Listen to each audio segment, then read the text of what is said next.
selamat pagi. Selamat pagi, silahkan masuk. Silakan duduk. Bagaimana tadi perjalanannya ke sini? Alhamdulillah Bu, lancar, nggak ada kendala. Senang mendengarnya. Duduk senyamannya aja ya Kak. Sebelumnya saya ingin bertanya, Anda lebih nyaman dipanggil dengan nama, kakak atau mbak, atau mungkin ada yang lainnya? Bisa panggil ke Ayah aja Bu. Oh, baiklah Kak Aya. Sebelumnya saya ingin mengucapkan terima kasih karena kakak sudah meluangkan waktu dan kakak sudah berkesempatan hadir pada pertemuan hari ini. Ya Bu, sama-sama. Sebelum kita mulai sesi konseling kita, saya ingin bertanya, apakah sebelumnya kakak sudah pernah mengikuti sesi konseling? Enggak Bu, ini pertama kalinya saya mengikuti sesi konseling. Oh baik, jadi ini pertemuan pertama kita ya Kak. Saya akan sedikit menjelaskan tentang pertemuan kita pada hari ini adalah untuk mencari jalan keluar dari permasalahan yang kakak alami.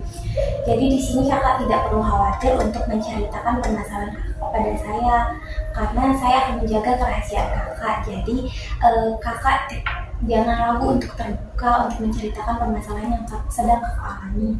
Baik Bu.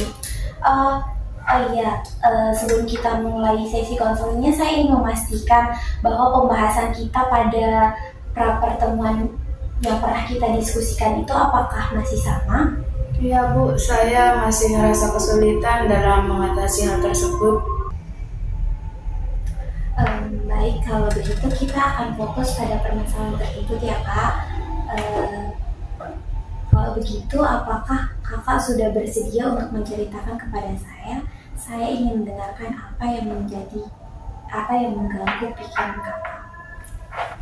Iya Bu, jadi saya itu sekarang lagi bingung banget sama diri saya sendiri. Saya itu sulit banget buat nolak permintaan teman saya. Saya sulit buat berkata tidak ketika mereka minta bantuan ke saya. Bisa Kak Aya jelaskan lebih lanjut terkait permasalahan tersebut?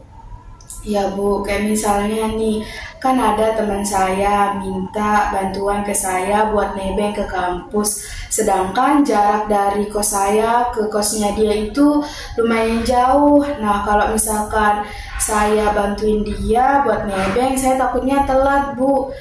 Nah, terus juga kadang kalau misalkan saya mau bantuin dia buat nebeng, dia itu belum siap-siap, jadinya saya itu takut kalau misalkan saya telat terus kalau misalkan mau kuliah. Tapi saya tuh takut banget buat nolak permintaannya, takut dia berpikiran negatif dan dia tuh ngerasa saya gak bisa bantuin dia dan gak mau bantuin dia dan akhirnya gak ditemenin lagi.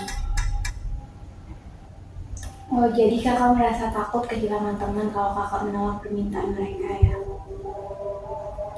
Iya Bu, bahkan pernah waktu itu kan posisinya teman saya itu mau pinjam uang ke saya, tapi di sana saya juga lagi butuh buat gunain uang tersebut.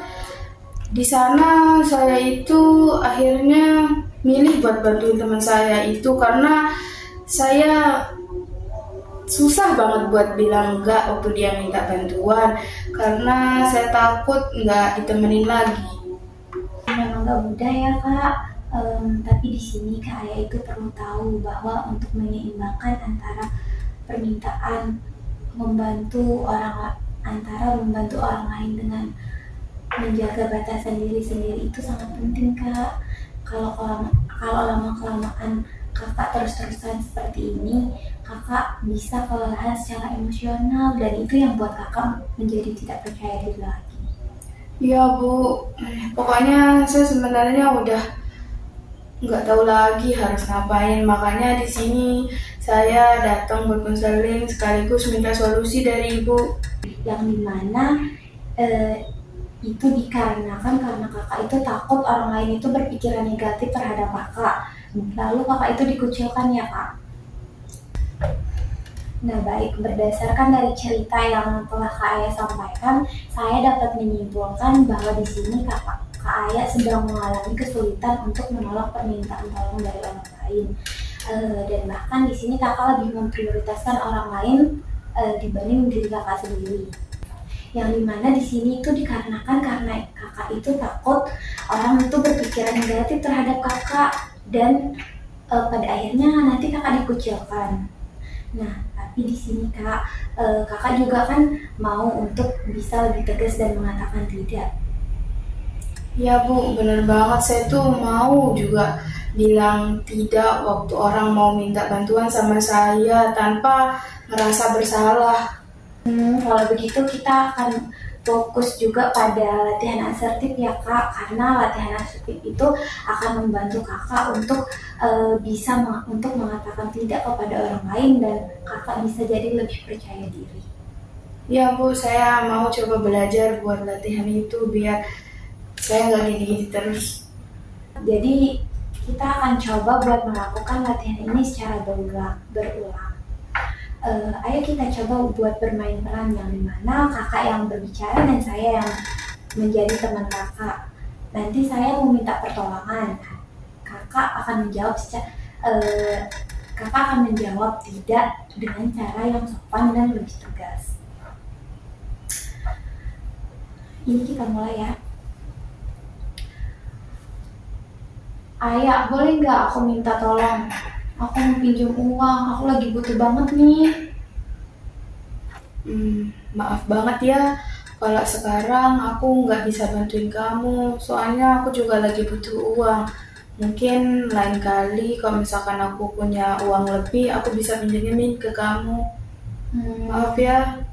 Ya udah, nggak apa-apa, makasih ya. Nah, itu tadi bagus banget kak. Kalau begitu, boleh nggak aku dengar lagi? Gimana kalau teman kakak itu mau minta dikerjain tugasnya sama kakak? Coba deh kakak.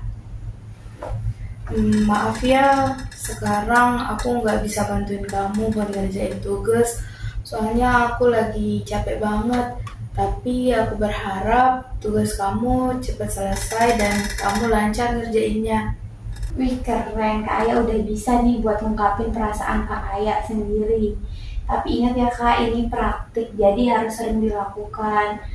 Dan nanti Kakak harus sering-sering buat ngomong tidak. Atau bila perlu Kakak tulis tuh, biar Kakak selalu ingat. Tapi tetap dengan cara yang sopan, dengan nada yang sopan. Atau dengan tutur kata yang lebih sopan atau lebih tegas kayak gitu. Baik Bu. Oke nih. Udah bagus banget, tapi di sini kakak perlu ingat kalau latihan ini butuh waktu dan konsistensi. Jadi kakak jangan menyerah ya untuk melakukan latihan ini secara terus-menerus, biar kakak lebih gampang untuk mengatakan tidak atau mengungkapkan perasaan kakak kepada orang lain, biar kakak lebih memprioritaskan diri kakak sendiri. Tapi di sini bukan berarti kakak mengabaikan orang lain. Ini demi kebaikan kakak sendiri. Baik Bu, saya akan terus belajar seperti apa yang Ibu bilang, biar saya bisa merubah diri saya. Udah mulai mencoba buat menerapkan latihan asertif ya Kak. Kalau begitu kakak terus latihan dan tetap konsisten ya Kak. Karena saya yakin dengan kakak terus latihan dan bisa mengatakan tidak, itu bisa membuat kakak lebih percaya diri dan kakak mampu buat mengelola perasaan kakak sendiri serta kakak bisa lebih memperdulikan kebutuhan kakak sendiri. Terima kasih ya Bu, saya merasa paham dan lebih semangat buat berlatih. Saya harap saya lebih berani buat mengatakan tidak tanpa rasa bersalah dengan cara yang lebih tegas dan lebih sopan. Sama-sama Kak Aya, ingat ya, hak kita untuk mengatakan tidak itu sangat penting supaya kita itu tidak terjebak dan kita bisa tetap menjaga hubungan baik. Nah, nanti kalau kakak butuh bantuan lagi, jangan ragu ya untuk mendatangi saya. Dan di sini semoga kakak sukses dan jangan menyerah ya Kak. Baik Bu, terima kasih telah membantu saya menyelesaikan masalah yang saya hadapi. Iya, sama-sama Kak Aya. Kalau begitu, saya mau mengucapkan terima kasih karena kakak telah menyelesaikan safety counseling pada hari ini. Iya Bu, terima kasih kembali. Kalau begitu kita tutup ya sesi konseling kita pada hari ini. Baik Bu.